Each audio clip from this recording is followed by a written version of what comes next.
Hello friends, welcome to this video. मेरा नाम है सक्षम शर्मा और आज हम इस वीडियो में हिस्ट्री का, मॉडर्न इंडिया का बहुत ही इम्पोर्टेंट टॉपिक डिस्कस करने वाले हैं। और ये टॉपिक होंगे चंपारण सत्याग्रह, खेड़ा सत्याग्रह और अहमदाबाद मिल स्ट्राइक। तो चंपारण सत्याग्रह गांधी जी के इंडिया के अंदर आने के बाद उनका पहला आंदोलन था।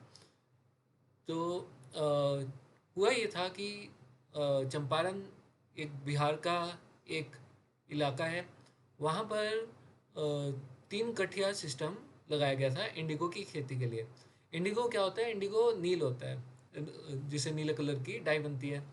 तो वहाँ पे यूरोपियन प्लांटर्स ने ज़बरदस्ती पीजेंट्स को फोर्स कर रखा था कि वो अपनी लैंड के 3/20वें हिस्से में, 3/20 में इंडिगो की खेती करेंगे।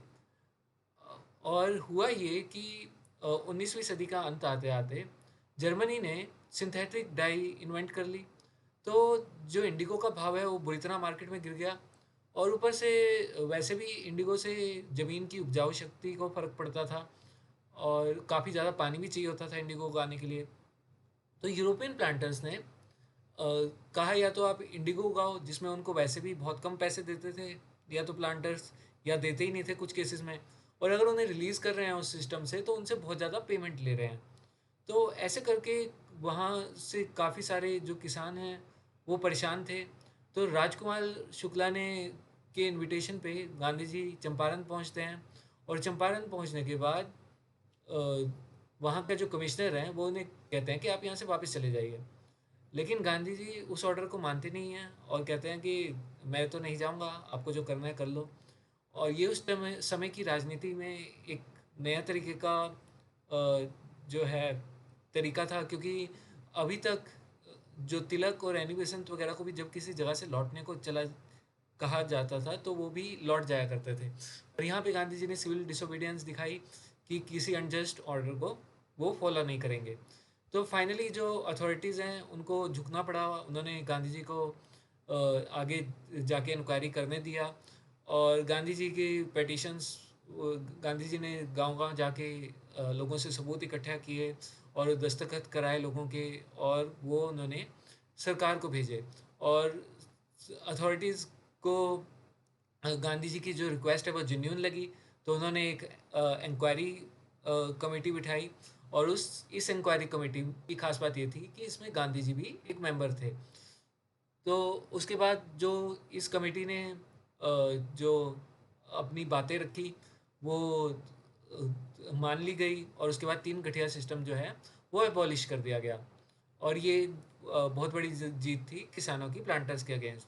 तो जो किसान थे उनको 25% जो उनसे लिया गया था अमाउंट, वो वापस कंपनसेट कर दिया गया। और उसके अलावा जो प्लांटर्स हैं अगले ही दशक में उस एरिया को छोड़कर चले गए।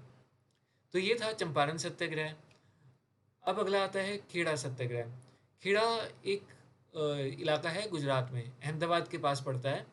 तो 1918 में जो खेड़ा की फसलें हैं वो फेल हो गई थी वहाँ पे।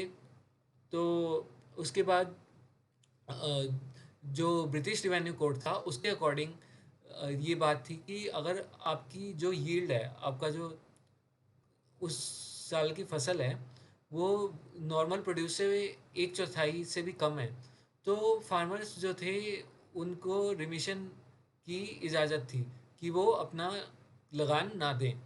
लेकिन अथॉरिटीज़ जो थी उन्होंने अपनी एक असेसमेंट कर रखी थी कि इस साल तो फसल बहुत अच्छी आई है। तो वो इस बात को मानने के लिए तैयार नहीं थी। वो कहते कि आप टैक्स पूरा दोगे, हमारी असेसमेंट के अकॉर्डिंग तो फसल बहुत अच्छी रही है। दूसरी तरफ किसान भूखे मर रहे हैं। तो पीजेंट्स ने गांधी जी को बुलाया और गांधी जी के साथ सरदार वल्लभ भाई पटेल और इंदुलाल याग्निक दोनों ने यहाँ पर जाके सब पूरे गांव-गांव में सारे पीजेंट्स को इकट्ठा किया और उन्हें कहा कि आप जो है अथॉरिटीज़ को कर नहीं दोगे, आप सिविल डिसोबीडियंस करोगे। और जो किसान जिनकी कुछ की फसलें बर्बाद नहीं हुई थी उनको भी बोला कि आप कर मत दीजिए, ताकि सारे एक साथ इकट्ठे खड़े होएं। तो अथॉरिटीज़ ने काफ़ी शुरू में रिप्रेशन दिखाया, उनकी ज़मीनें छीन ली, उनके जानवर वगैरह छीन लिए, लेकिन एंड तक किसान झुके नहीं। तो उसके बाद अथॉरिटीज़ को हार माननी पड़ी। तो उसके बाद ये जो आंदोलन है, इसमें किसानों की इस तरीके से एक बहुत बड़ी जीत हुई, और किसानों को इसके बाद से समझ आ गया कि अगर हम इकट्ठे मिलके एक साथ होके हम एक अनजस्ट लॉ के अगेंस्ट खड़े होते हैं, तो गवर्नमेंट को हमारे सामने झुकना पड़ेगा। तो ये था खेड़ा सत्याग्रह। उसके बाद आते हैं अहमदाबाद मिल स्ट्राइक पे।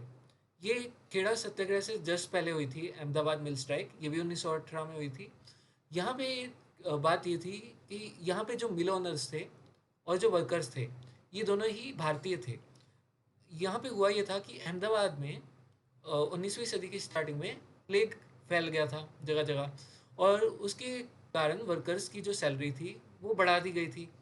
लेकिन अब जो वहाँ के मालिक थे वो वर्कर्स की सैलरी का ये जो हाइक है वो घटाना चाहते थे। लेकिन वर्कर्स का कहना था कि अभी वर्ल्ड वॉर वन ख़त्म हुई है, वैसे ही प्राइसेस दुगने हो गए हैं, हम अपना घर का खर्चा कैसे चलाएंगे। तो वर्कर्स डिमांड कर रहे थे कि उनको 50% जो है हाइक रखने दी जाए, और दूसरी तरफ मालिक जो कह रहे थे कि आपको कुछ नहीं मिलेगा। तो इनिशियली वो कुछ भी देने को तैयार नहीं थे, उसके बाद वो 20% पे मान गए थे कि आपको 20% देने को तैयार हैं। तो गांधी जी वहाँ पे पहुँचते हैं, और गांधी जी ने असेसमेंट किया, और उसके बाद उन्होंने कहा कि आप वर्कर्स को कम से कम 35% मिलना चाहिए। तो ये मिल मालिक देने को तैयार नहीं थे। तो गांधी जी ने वर्कर्स को कहा कि आप एक स्ट्राइक करिए इसके अगेंस्ट।